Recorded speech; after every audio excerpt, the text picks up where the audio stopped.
ನಮಸ್ಕಾರ ರೈತರೇ. ನೀವು ಹೊಲದಲ್ಲಿ ಕೆಲಸ ಮಾಡ್ಕೊಂತಾನೆ ಏನೋ ಒಂದು ಬಿಸ್ನೆಸ್ ಮಾಡ್ಬೇಕಂತ ಯೋಚನೆ ಮಾಡ್ತಿದ್ದೀರಾ? ಹಾಗಾದ್ರೆ ಈ ವಿಡಿಯೋ ಪೂರ್ತಿ ನೋಡಿ.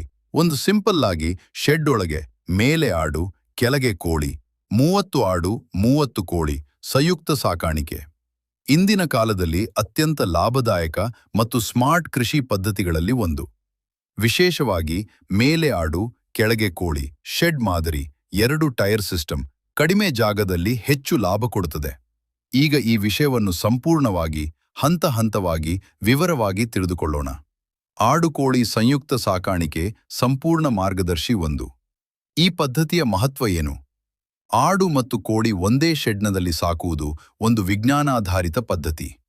ಆಡುಗಳಿಂದ ಬೀಳುವ ಮಲ, ಸಗಣಿ ಕೋಳಿಗೆ ಆಹಾರವಾಗುತ್ತದೆ. ಕೋಳಿ ಮಣ್ಣು ಕೆದಕಿ ಸಗಣಿ ಬೇಗ ಒಣಗಿಸುತ್ತದೆ. ಶೆಡ್ ಸ್ವಚ್ಛವಾಗಿರುತ್ತದೆ.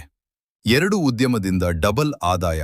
ಇದನ್ನು ಇಂಟಿಗ್ರೇಟೆಡ್ ಫಾರ್ಮಿಂಗ್ ಸಿಸ್ಟಮ್ ಎಂದು ಕರೀತಾರೆ. 2. ಶೆಡ್ ಮಾದರಿ. ಮೇಲೆ ಆಡು, ಕೆಳಗೆ ಕೋಳಿ. ಮೂಲ ರಚನೆ: ಮೇಲ್ಭಾಗ ಆಡು ಶೆಡ್, ಕೆಳಭಾಗ ಕೋಳಿ ಶೆಡ್. ಈ ರೀತಿಯಲ್ಲಿ ಕಟ್ಟಿದರೆ ಆಡು ಮಲ ಕೆಳಗೆ ಬೀಳ್ತದೆ, ಕೋಳಿಗಳು ಅದನ್ನು ತಿನ್ನುತ್ತವೆ, ಕೀಟಗಳು ಕಡಿಮೆ ಆಗುತ್ತವೆ. 3.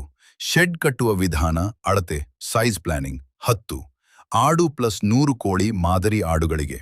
ಪ್ರತಿ ಆಡುಗೆ 10 ರಿಂದ 12 ಚದರ ಅಡಿ. 10 ಆಡುಗಳಿಗೆ ಸುಮಾರು 120 ಚದರ ಅಡಿ. ಕೋಳಿಗಳಿಗೆ ಒಂದು ಕೋಳಿಗೆ 1 ರಿಂದ 1.5 ಚದರ ಅಡಿ. 100 ಕೋಳಿಗಳಿಗೆ ಸುಮಾರು 150 ಚದರ ಅಡಿ. ಒಟ್ಟು ಶೆಡ್ ಸುಮಾರು 300 ಚದರ ಅಡಿ. ಕಟ್ಟಡ ನಿರ್ಮಾಣ: 1.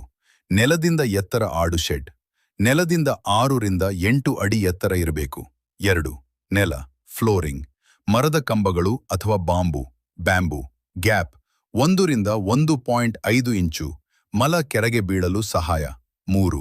ಗೋಡೆ ಅರ್ಧಗೋಡೆ ಪ್ಲಸ್ ಜಾಲಿ ವೈರ್ ಮೆಶ್. 4. ಮೇಲ್ಚಾವಣಿ GI ಶೀಟ್ /ಟೈಲ್/ಎಸ್ಬೆಸ್ಟಾಸ್. 5. ಗಾಳಿ ಹರಿವು ಚೆನ್ನಾಗಿ ವೆಂಟಿಲೇಷನ್ ಇರಬೇಕು. 4. ಶೆಡ್ ಒಳಗಿನ ವ್ಯವಸ್ಥೆ: ಆಡು ಭಾಗ, ಆಹಾರ ತಟ್ಟೆ, ಫೀಡರ್, ನೀರಿನ ಪಾತ್ರೆ, ಮಲ ಬೀಳುವ ಫ್ಲೋರ್, ವಿಶ್ರಾಂತಿ ಸ್ಥಳ. ಕೋಳಿ ಭಾಗ: ಫೀಡರ್ ಮತ್ತು ಡ್ರಿಂಕರ್, ಮೊಟ್ಟೆ ಇಡುವ ಪೆಟ್ಟಿಗೆ, ಲೇಯರ್ ಹೆನ್ಸ್ ಇದ್ದರೆ.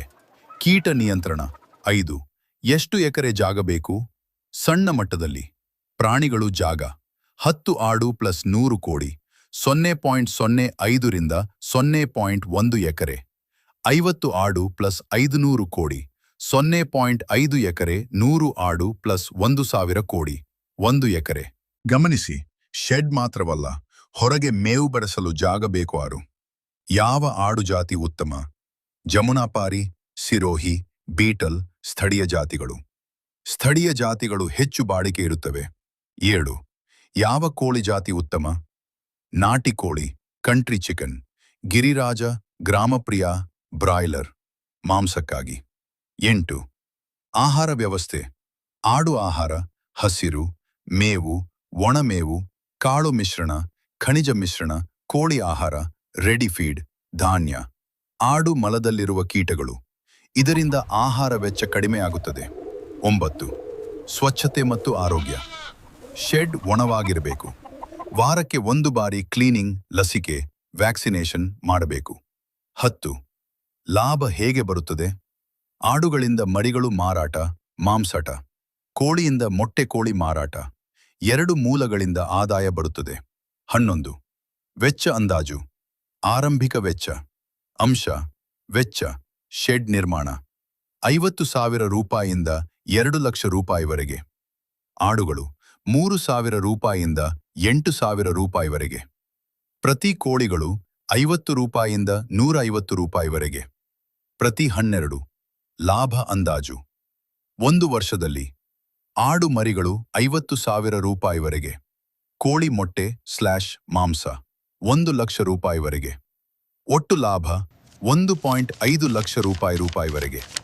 13. ಪ್ರಮುಖ ಸಲಹೆಗಳು: ನೀರು ಸದಾ ಲಭ್ಯ ಇರಲಿ. ಬಿಸಿಲು ನೇರವಾಗಿ ಬಾರದಂತೆ ಶೆಡ್ ಕಟ್ಟಬೇಕು. ಮಳೆ ನೀರು ಒಳಗೆ ಬಾರದಂತೆ ನೋಡಿಕೊಳ್ಳಿ. ರೋಗ ಬಂದ ಕೂಡಲೇ ಚಿಕಿತ್ಸೆ. 14. ಸಾಮಾನ್ಯ ತಪ್ಪುಗಳು: ಶೆಡ್ ಕಡಿಮೆ ಎತ್ತರದಲ್ಲಿ ಕಟ್ಟುವುದು, ಗಾಳಿ ಹರಿವು ಇಲ್ಲದಿರುವುದು, ಹೆಚ್ಚು ಪ್ರಾಣಿಗಳನ್ನು ಕಿಕ್ಕಿರಿದು ಇಡುವುದು, ಆಹಾರ ಸರಿಯಾಗಿ ಕೊಡದಿರುವುದು. 15. ಈ ಪದ್ಧತಿಯ ಪ್ರಯೋಜನಗಳು. ಕಡಿಮೆ ಜಾಗದಲ್ಲಿ ಹೆಚ್ಚು ಲಾಭ. ಮಲ ವ್ಯರ್ಥವಾಗುವುದಿಲ್ಲ. ಸ್ವಚ್ಛತೆ ಸುಲಭ. ಕಡಿಮೆ ವೆಚ್ಚ. ಮುಕ್ತಾಯ. ಆಡು ಮತ್ತು ಕೋಳಿ ಸಂಯುಕ್ತ ಸಾಕಾಣಿಕೆ ಒಂದು ಸ್ಮಾರ್ಟ್ ಕೃಷಿ ಮಾದರಿ. ಸರಿಯಾದ ಶೆಡ್ ನಿರ್ಮಾಣ, ಆಹಾರ ಮತ್ತು ನಿರ್ವಹಣೆ ಮಾಡಿದರೆ ನೀವು ಕಡಿಮೆ ಜಾಗದಲ್ಲೇ ಹೆಚ್ಚು ಆದಾಯ ಗಳಿಸಬಹುದು. ಮೇಲೆ ಆಡು, ಕೆಳಗೆ ಕೋಳಿ ಪದ್ಧತಿ. ವೆಚ್ಚ ಕಡಿಮೆ ಮಾಡುತ್ತದೆ, ಆದಾಯ ಹೆಚ್ಚಿಸುತ್ತದೆ. ಸಬ್ಸಿಡಿ ನೀಡುವ ಇಲಾಖೆ.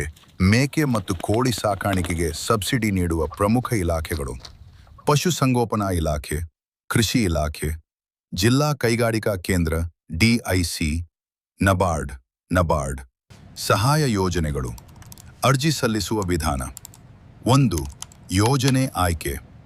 ಮೊದಲು ಯಾವ ಯೋಜನೆಗೆ ಅರ್ಜಿ ಹಾಕಬೇಕು ಎಂದು ತಿಳಿದುಕೊಳ್ಳಿ. ಉದಾಹರಣೆ: ಪಶುಸಂಗೋಪನಾ ಯೋಜನೆ, ನಬಾರ್ಡ್. ಸಹಾಯ ಯೋಜನೆ: ಪ್ರಧಾನಮಂತ್ರಿ ಉದ್ಯೋಗ ಯೋಜನೆ, PMEGP. 2. ಪ್ರಾಜೆಕ್ಟ್ ರಿಪೋರ್ಟ್ ತಯಾರಿ.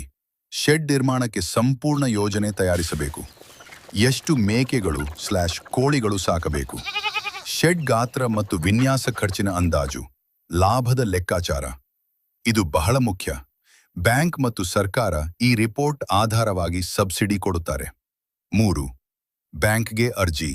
ನಿಮ್ಮ ಹತ್ತಿರದ ಬ್ಯಾಂಕ್ಗೆ ಹೋಗಿ ಕೃಷಿ ಸಾಲಕ್ಕೆ ಅರ್ಜಿ ಹಾಕಿ, ಪ್ರಾಜೆಕ್ಟ್ ರಿಪೋರ್ಟ್ ಸಲ್ಲಿಸಿ, ಅಗತ್ಯ ದಾಖಲೆ ನೀಡಿ. ಇವೆಲ್ಲ ಅರ್ಜಿ ಹಾಕಿ ಸಬ್ಸಿಡಿ ಪಡ್ಕೊಳ್ಳಿ. ಹಾಗೆ ಬಿಸ್ನೆಸ್ ಮಾಡುವ ರೈತರಿಗೆ ವಿಡಿಯೋ ಇಷ್ಟವಾಗಿದೆ ಅಂದುಕೊಳ್ಳುತ್ತೇನೆ. ಇಷ್ಟವಾಗಿದ್ದರೆ farmer Kannada YouTube channel like, share, ಹಾಗೆ ಈ ಬಿಸ್ನೆಸ್ ಬಗ್ಗೆ ಕಮೆಂಟ್ ಮಾಡಿ ಮತ್ತು ಸಬ್ಸ್ಕ್ರೈಬ್ ಮಾಡಿ. ಮತ್ತೆ ಮುಂದಿನ ವಿಡಿಯೋದಲ್ಲಿ ಸಿಗುತ್ತವೆ. ಧನ್ಯವಾದಗಳು.